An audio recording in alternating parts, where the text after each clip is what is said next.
All right, to one of Frost's more famous works, Stopping by Woods on a Snowy Evening. Very simple little title, very straightforward pastoral setting. Back to Frost's sentiments that you find in Tufter Flowers and After Apple Picking, particularly After Apple Picking. So we have a snowy evening, we have winter time. If it's an allegory for life, we're obviously stopping by the woods on an evening in my age, in my dotage, not in my youth. So that would be spring or indeed summer. Whose woods these are, I think I know. So he's returning. The persona is returning to a place that is familiar, but not familiar. And the key to that is the word think. I think I know. I've been here before, but it's changed. It's covered in snow now. It's not a field of flowers or a field of green or a field of autumnal leaves or anything like that. It is a field that is now in the snow, or woods that are in the snow. His house in the village, though, he will not see me stopping here to watch his woods fill up with snow.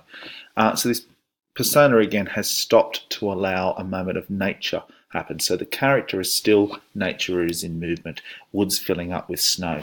The he that this character is, this owner of the wood, this owner of the house or the village or what it is of course not present, is not there and will never be present, but is some kind of omnipresent creature. Now, if you make that illusion and you make that connection, you are dealing with some kind of religious concept in that way.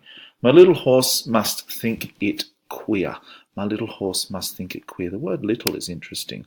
We immediately get a sense of comfort. This is not an aggressive creature. This is not a creature that is troublesome or problematic.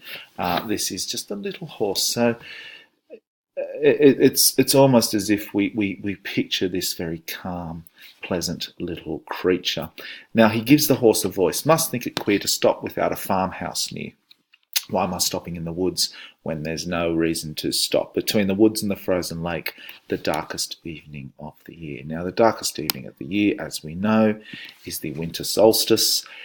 For European and Northern American concerns, that is, of course, the 21st of December, just before Christmas. You have a journey being made just before Christmas. Now, that relates in many ways to a reference of our wise men, the Magi, who travel to a colder place to visit, visit a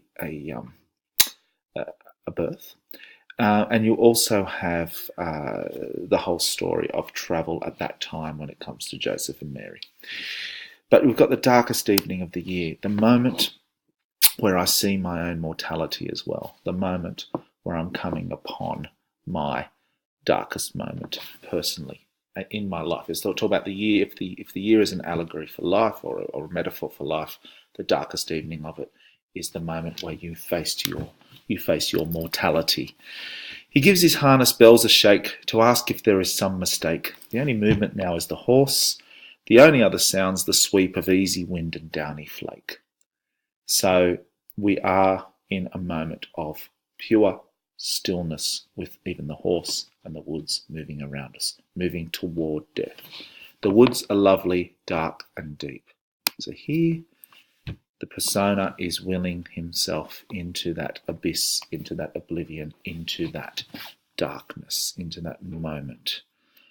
We turn from it, but I have promises to keep and miles to go before I sleep, and miles to go before I sleep.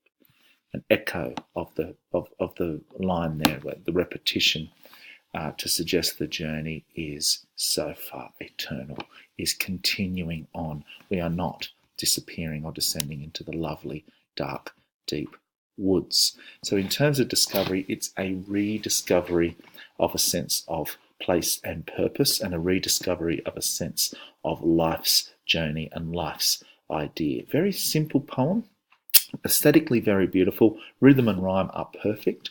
They are in terms of scansion, the rhythm is exacting, and the rhymes are all perfect. There's no para rhymes. Every rhyme is exact as the way it should be. A, A, B, B, that kind of rhyme scheme.